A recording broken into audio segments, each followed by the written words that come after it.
देखो बेटा, काइनेमेटिक्स पहला टॉपिक शुरू कर रहे हैं अपन। सब बच्चे आ गए। सूरज आप भी आ गए बेटा एकदम। क्लास में ही हैं आप। आवाज आ रही है आपको? सूरज आया तो था, कहाँ गया?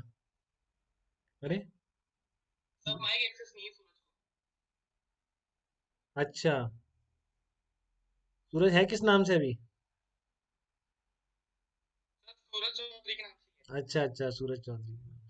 सूरज आप ही बोल रहे हो ना बेटा अभी? अच्छा, ये कौन बोल कौन रहा है? अच्छा, ये मांग बोल रहे हो, ठीक है ठीक है। तो सूरज को बेटा आवाज तो आ पा रही है, क्योंकि जो उसका भी सिंबल दिखा रहा है इसमें मेरी आवाज भी नहीं आती है। बताइए मांग। है। हाँ सर,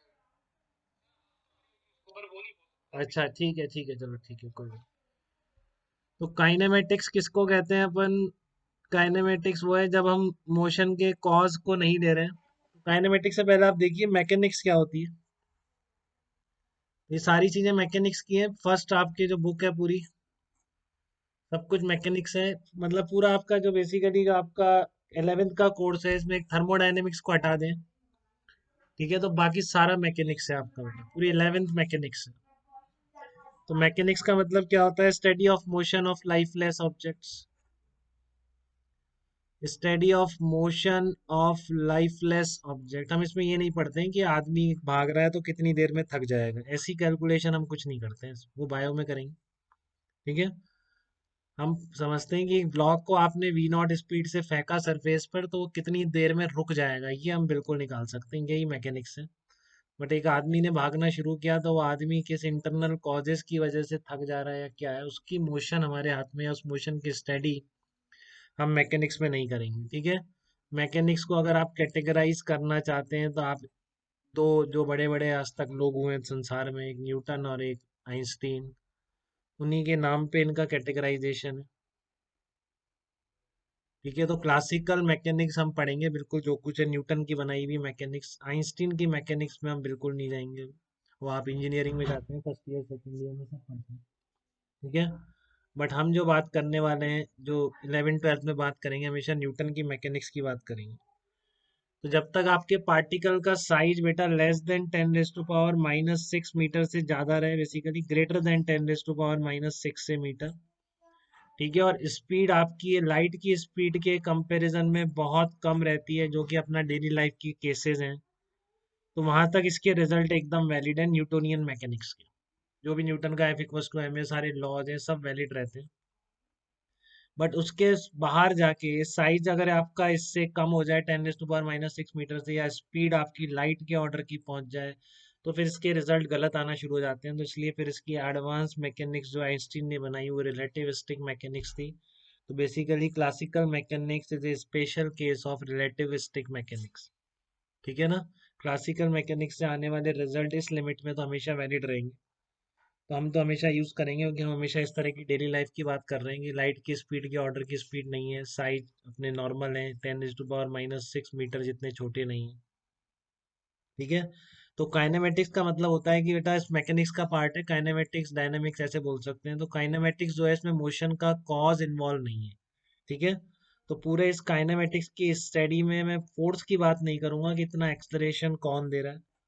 ठीक है। बस किसी ने एक्सलरेशन दे दिया, ठीक है, बट देने वाला उसको कौन होता है? फोर्स होता है। सारी चीजें फोर्स से ही गवर्न होती है। मतलब वेलोसिटी को चेंज करने वाला फैक्टर फोर्स है। तो बट मैं फोर्स की बात नहीं करूंगा। मैं केवल इन तीन पैरामीटर्स पे डिस्कस करूंगा। पहला मैं कह रहा हूँ आपका डिस्टेंस या डिस्प्लेसमेंट। पहला क्या है? डिस्टेंस या डिस्प्लेसमेंट है आपका, जिसको मैं क्या बोलूंगा? एक्स बोलूंगा। सेकंड है आपका स्पीड या वेलोसिटी, इसको वी से डिनोट कर लेंगे। और तीसरा आपका आता है एक्सेलरेशन। तो इन पैरामीटर्स को समझना है। सबसे पहले इनकी एग्जैक्ट डेफिनेशन हमको पता होनी चाहिए। क्या वेलोसिटी है, क्या डिस्प्लेसमेंट है, क्या डिस्टेंस है। ठीक है। तो उन सबको समझते हुए अगर हमने समझ लिया तो हमारा काइनेमेटिक्स का पोर्शन खत्म हो जाएगा, कि वेरिएबल्स हमको पता है। अब इसमें वेलोसिटी, चेंज इन वेलोसिटी के लिए responsible factor, cause of motion जो फोर्स होता है, वो हम नेक्स्ट चैप्टर में पढ़ेंगे। उसको बोलते हैं डायनामिक्स।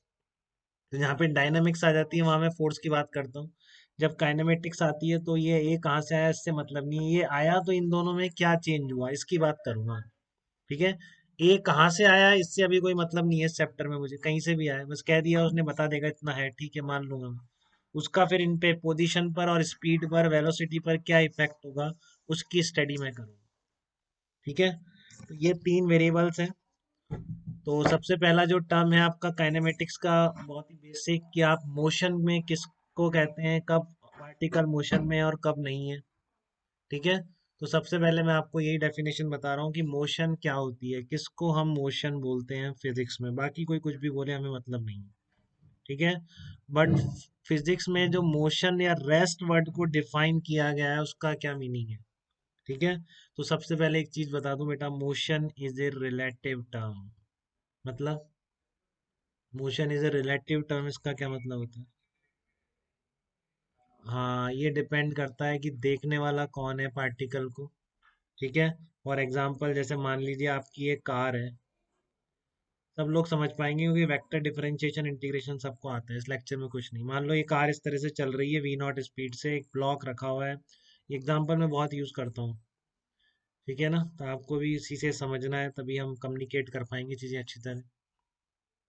तो इस ब्लॉक की स्टडी करनी है, आप ब्लॉक की मोशन की स्टडी करना चाह रहे हैं, बट दो लोग हैं आपके पास, एक है आपका ऑब्जर्वर O1, एक है आपका ऑब्जर्वर O2। ठीक है, और कार्ट इस तरह से चल रही है आपकी।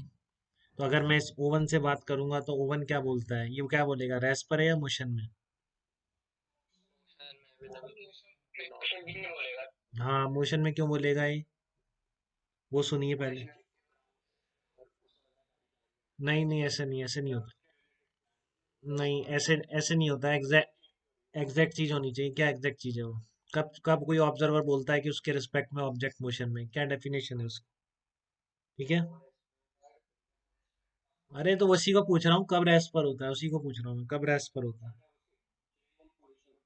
पोजीशन नहीं, अब थोड़ा ऊपर उठी है पोजीशन।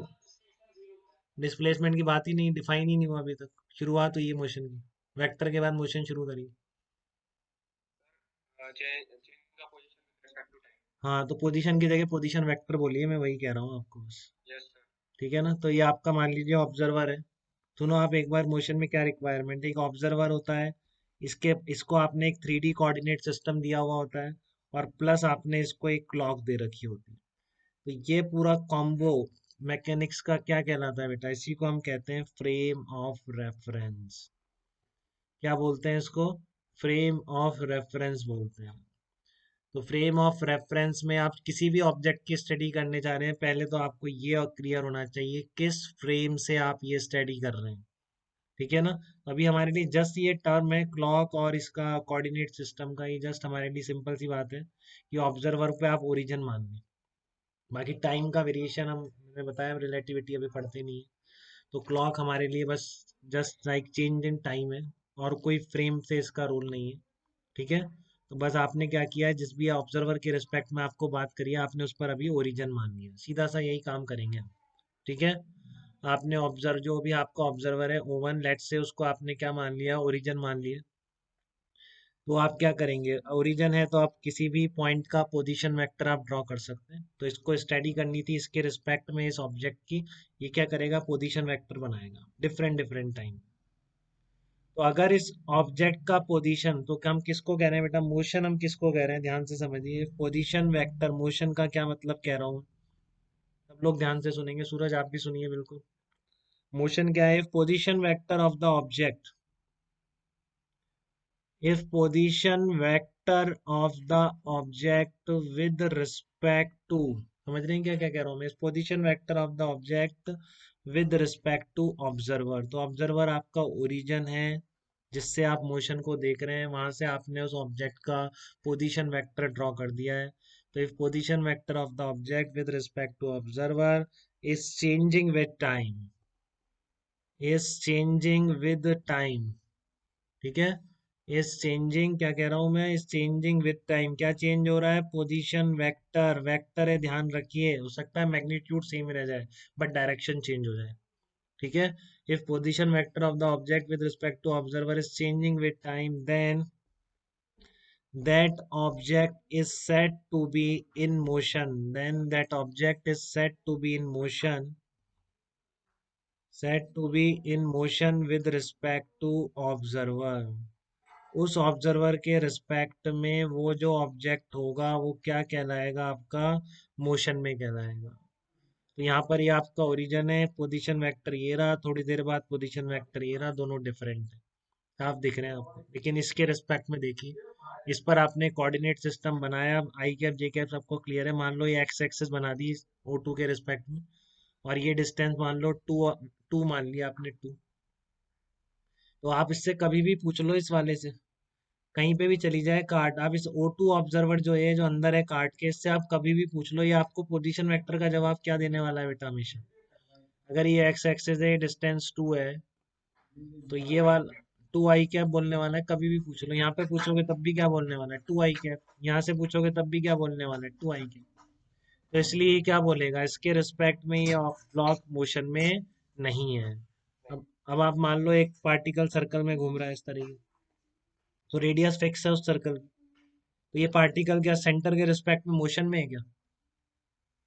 क्या सेंटर के रिस्पेक्ट में पार्टिकल मोशन में है? सर है। हाँ। Sir yes sir, direction direction हाँ। दूसरी डायरेक्शन। हाँ समझो बेटा, कोई इसमें जो गलती करी थी उनको समझ में आ गया कि रेडियस वेक्टर क्या है, इसका पोजीशन वेक्टर इधर है, थोड़ी देर बाद इधर है, मैग्नीट्यूड भले ही सेम रह रहा हो बट डायरेक्शन चेंज हो रही है। तो इसलिए तो कहेंगे कि सेंटर के रिस्पेक्ट में सर्कुलर मोशन कर रहा है।